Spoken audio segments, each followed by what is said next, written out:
Awal kemunculan Omikron memang tidak menimbulkan reaksi signifikan. Banyak pihak berharap varian COVID-19 kali ini tidak akan seganas varian Delta dan hanyalah sebuah fase mutasi virus yang akan segera terlewati.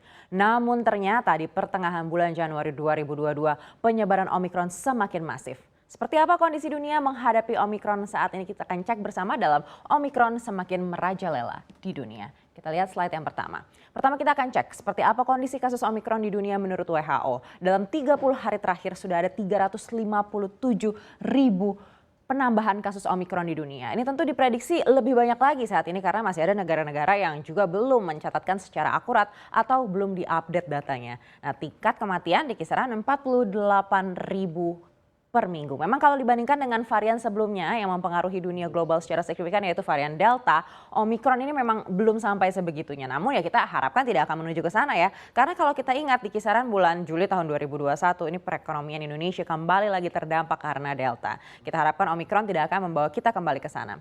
WHO juga mengatakan ada 3 kelompok masyarakat yang terancam lebih tinggi dibandingkan dengan kelompok lainnya. Pertama adalah mereka yang tidak divaksin. Lalu orang-orang yang lanjut usia dan juga mereka yang memiliki komorbid atau penyakit bawaan. Risiko kematian bagi 3 kelompok ini lebih tinggi daripada kelompok lain meskipun Omikron terbilang tidak lebih ganas dibandingkan Delta.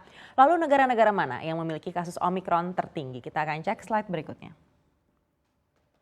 Berdasarkan data dari G7 per 13 Januari 2022, negara yang mengalami penyebaran tingkat kasus Omikron tertinggi adalah Inggris. Total kasus di Inggris lebih dari 130.000 kasus dengan pertumbuhan kasus Omikron hingga 70,62% setiap minggunya dan per hari kenaikannya bisa mencapai 4,5%. Di posisi kedua ada Amerika Serikat yang kasusnya mencapai 85.000 per 13 Januari 2022. Pertumbuhan mingguan kasus Omikron di AS lebih tinggi dari Inggris yaitu hingga 102,49% per minggunya. Dan per hari di Amerika Serikat pertumbuhan Omikron bisa mencapai 13,47%. Di posisi ketiga ada Denmark dengan kasus Omikron mencapai 19.000 kasus dengan pertumbuhan mingguan bisa mencapai 132,54%. Di posisi keempat lalu ada Perancis. Nah, Perancis ini jumlah Omikron yang mencapai 5.134 kasus dengan pertumbuhan hingga 115,44% per minggu. Dan di posisi kelima ada Kanada yang jumlah kasus Omikronnya mencapai 3.879 kasus dan pertumbuhannya mencapai 110,24%. Jadi memang dunia secara global saat ini tengah diserang oleh Omikron. Memang tidak seganas Delta, tapi tetap saja penyakit ini berpotensi membuat orang dirawat di rumah sakit. Artinya tenaga medis juga dibutuhkan lebih banyak lagi. Lalu bagaimana kondisi Omikron di Indonesia? Kita akan cek slide berikutnya.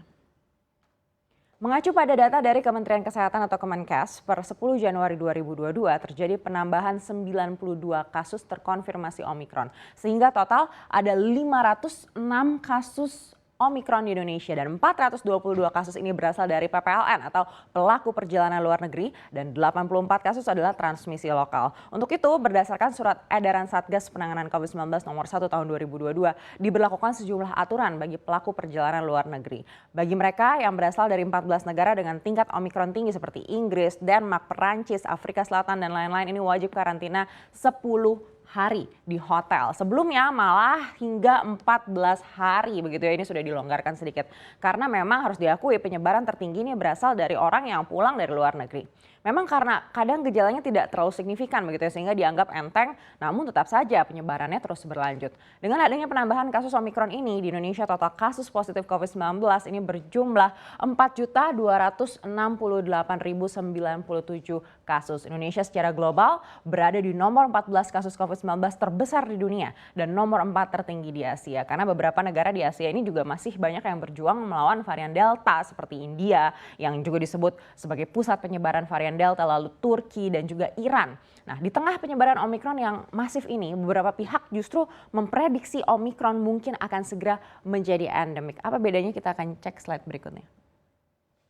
Pertama dari Bill Gates dalam cuitannya di Twitter di tanggal 12 Januari di mana menurut Bill Gates COVID-19 ini akan menjadi seperti flu musiman setelah varian Omicron ini berlalu. Demikian juga yang disampaikan oleh Maria Van Kerkhove dari WHO yang mengatakan kalau pandemi ini memang menuju endemik setelah Omicron berlalu. Namun kita jelas belum berada di sana ya di tahun 2022 ini. Endemik sendiri ini adalah wabah penyakit yang secara konsisten ada tetapi terbatas di wilayah tertentu. Jadi tingkat penyebarannya sudah dapat diprediksi dan dia akan terus-menerus menginfeksi suatu populasi. Contohnya di Indonesia itu ada demam berdarah dengue atau DBD yang memang ada dan bisa disembuhkan. Lalu ada malaria, ada tuberkulosis, hepatitis dan juga lain-lain. Nah mungkin COVID-19 ini setelah Omicron akan mengarah ke sana. Lalu berikutnya ada Institute for Health Metrics and Evaluation yang juga memproyeksikan lebih dari 50% warga Eropa akan terinfeksi Omicron dalam jangka waktu 6 hingga 8 minggu. Artinya ini sekitar 2 bulanan ya. Lalu WHO juga menambahkan kira-kira 53 negara dan juga teritori di Eropa ini secara spesifik akan terinfeksi Omicron.